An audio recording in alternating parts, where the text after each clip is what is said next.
double checked it and saw that it was wrong, and they came to the plan to deal with it. That's not happening yet. The other thing that I'll hear is that the open air drug dealing is that it's the people are trafficked and that they're victims, and so Chesa can't deal with that because they're actually victims. My response to that is, one, that's not true. We know it's not true because I've been in their cell phones and I had the case files with officers that spoke to them. There's plenty of evidence to show that that's not correct. But if it is true, that means that we're on track for 1,000 fentanyl deaths in the city, and there's 150, 200 guys that are being forced to sell drugs against their will, and Chesa has done nothing to protect them. So on each of those arguments that are brought up to defend them, one, I don't see how they're based in fact. The other one is that, well, he just got into office, and so we don't know any better. Well, half the office has quit since he's been there. So that's unprecedented. I've never heard of that many people quitting the DA's office. Nobody wants to work there anymore, and the people that he's bringing in are inexperienced. The other thing they'll blame is the judges. They'll say, well, the dismissals that have happened. There was a couple high-profile cases. One of them was the officer-involved shooting in a mission. The case was indicted and then it was dismissed. It was dismissed for failing to show lack of jurisdiction. I'm sorry, no, it wasn't jurisdiction. It was identification of the defendant. So this 25-year public defender that Chesa brought in, put in this high-profile officer-involved shooting, never asked a witness to identify the defendant.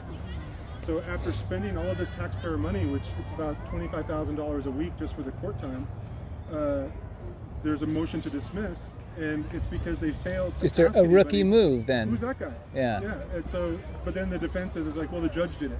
It's like, no, the judge didn't do it. The judge had to do it because of failure. Why is the Vitra case, Vitra Ratana Party, taking so long? They all take a long time. There's a few reasons. One is just availability of courtrooms, doing discovery, working everything else that just takes a long time. When I was a DA, my cases took a long time, but part of it was if you push forward, especially in San Francisco, they'll say that the defense was prejudiced because their attorney wasn't prepared, and they'll file an appeal on that basis.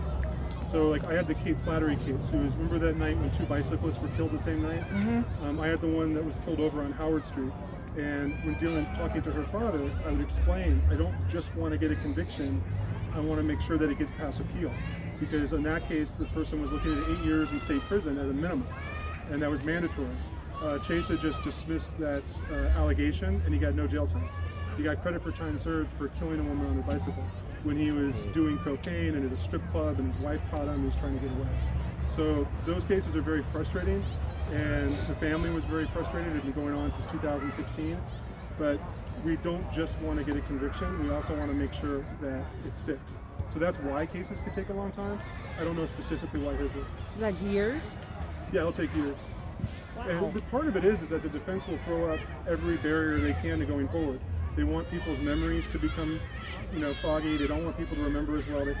The more time that goes on, the more the case is hurt. So it's in the defense's favor to do it. If you try and push forward as a prosecutor, then you're going to have to worry about the defense claiming, well, we didn't have time to get our experts in order. We didn't have time to get ready. And so that's a problem. When Chesa came in and maybe dismissed like 8 of his experienced prosecutors, was that kind of normal that when DAs come in, they often kind of clean house? And other people have done it. I mean, Hallinan did, and they were all political jobs. But with me, I was one of the guys that was let go. There were 7 of us. All the people he fired were all people that had beat him in court. One of the other guys that was let go, he embarrassed Chesa in chambers. Chesa wanted to bring a motion that doesn't exist. And so when he asked Craig if he could, Craig Minchin was the guy that was let go, he was asked about it, and he's like, well, I'll stipulate to it. Yeah, let's go tell the judge. So Chesa came in, and he's like, oh, I'm going to bring this motion. The judge's like, no, you're not. And he's like, no, he agrees. And so he starts pushing back. And so then, Craig is smirking. And so then it's like, Chesa got all red-faced and embarrassed because he was shown to be incompetent. 4 years later, he fires Craig. So that was really what a lot of it came down to. Todd Barrett had beat Adachi in a homicide trial. Mike Swart was a well-known homicide prosecutor. I'll tell you that story about him being fired. It's hilarious.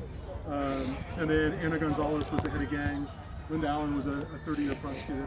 But the thing that really, about the firings that really kind of showed just what kind of character Chesa has, when he won the election, I cleaned my office out.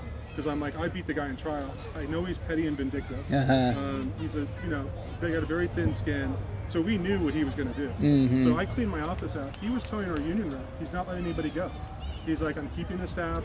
You know, we might make some changes, but no one's getting fired. Everyone's safe. So I was told repeatedly, you could move your stuff back in. Linda Allen was told by the chief of staff, no, you're safe. You're not being fired. And then the day he comes in, he fires us. Mm-hmm. So he just wanted us to be blindsided by it. He didn't want us looking for other jobs and leaving. He wanted to be the one to let us go. And so it's just that kind of, you know, pettiness that comes down to it. So, but yeah, that's kind of, yeah. I have a recommendation, if you're open to it, just a thought. I think it would be great if you put a series of 5, 10, 20, 2-minute video clips with him giving these little vignettes. And other people that have other, like, that are well-spoken and that can just speak to the things that they try and spin, and put it on the website. Because it's one thing to put all the links on and have these little things that we have now, they're good. But to be able to just watch a 2-3 minute video that just speaks to one, or, you know, and have them titled. Would that be cool? I agree. I think that's a great idea. I've asked. That'd be I've asked like- former DAs to do that, but a lot of them are worried because it's Sure. vindictive. Yeah. So Well, that if was they early. can, He filed whoever bar we, if complaints it's against you or DAs. anybody else, I'm sure they'll say he's just sour grapes or something because he was fired. But Victim if we families. could put a series of just simple videos together and put those on the website, That'd be so also great. Be able to have said, you know, did a pulled Department of Justice statistics, especially around property crime, right? In San Diego, Oakland, and Los Angeles, burglaries have gone down by 6% during the pandemic, which makes sense, right? Because people are stuck at home, so you're not going to burglarize someone while they're at home, right? In San Francisco, burglaries have shot up 78%. It's the exact same time, right? So people are across the country, crime is down, right? Because the pandemic, crime is down. Thefts are down because there are no tourists, so there's no one to steal, right? But during that exact same time, for property crimes in San Francisco, we have gone up because folks have realized, as the rest of the state has become a worse market for crime, San Francisco has become a more attractive place to commit crime, right? And real quick, just on that point, because it's directly on point, is let's say you commit a home invasion robbery. And a home invasion robbery is incredibly dangerous. I mean, someone's inside the house when someone's breaking in. They'll charge that as a misdemeanor trespass. So, you know, misdemeanor trespass is if you go into someone's backyard, but when you break into their home where they actually are living, the idea of charging that as a misdemeanor is insane. But why would they do that? They capture the staff. So it shows that a arrest was made, it was presented for a booking, they charged it, and they got a conviction.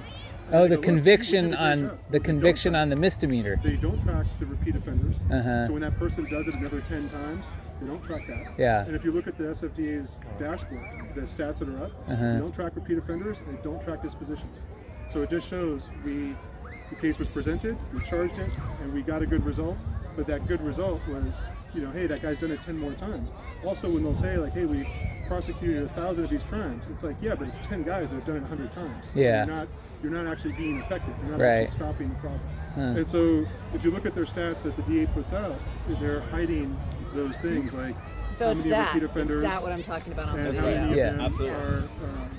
What sentences are they getting? Yeah. Because when you get credit for time served for, you know, let's say you go out and you steal something worth $20,000 and nothing happens to you, you just go do it again and again and again. Sure. It doesn't stop. Yeah. That happened to me. My house was broken into while I was home in April, and the cop who took the police report said, "This happens all the time. It's the same people. We catch them, but nothing happens when we turn the evidence over to the DA's office." So, if you haven't been a victim of crime, which I hope you haven't been, but if you have, I'm very sorry, and it's very likely that you know someone else in the city who has been a victim of crime, and that's not normal and not a way that we should live. So this is why we're doing what we're doing. It's to make our city safer and a better place to live. I also have a clarification question. Sometimes people blame the Proposition 47. Are you saying that the prosecutor office, the DA office, can do it differently? Yeah. So, okay, I Prop 47, when I was a prosecutor, I said this all the time. I don't care what the rules are. You tell me what the rules are, and we'll get results, because that's what we were ordered to do. So it was, you know, we'll figure out a strategy to go after it. So Prop 47, I hear that constantly being used in public meetings. And that's the one that created misdemeanors on stuff that used to be Reduce- felonies? Reduce retail theft if it's under $950. $950, it's a misdemeanor.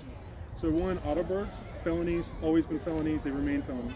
However, with Prop 47, if you steal it for the purpose of fencing the property to sell it on and convert it to cash, it's a felony. They just don't charge them that way.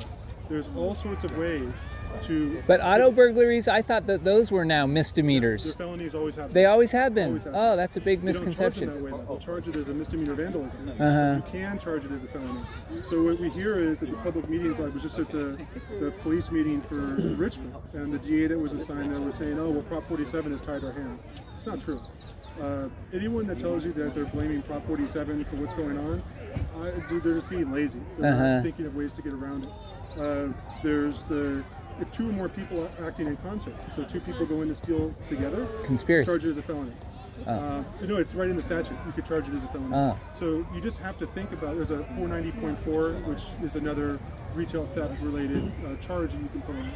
So you just need to think of a way to get around Prop 47. Now, not to get around it, it just make sure that it is a Prop 47 charge. Yeah. Now, the reason for Prop 47, and when I was charging those cases, is Hi, that, Paulina.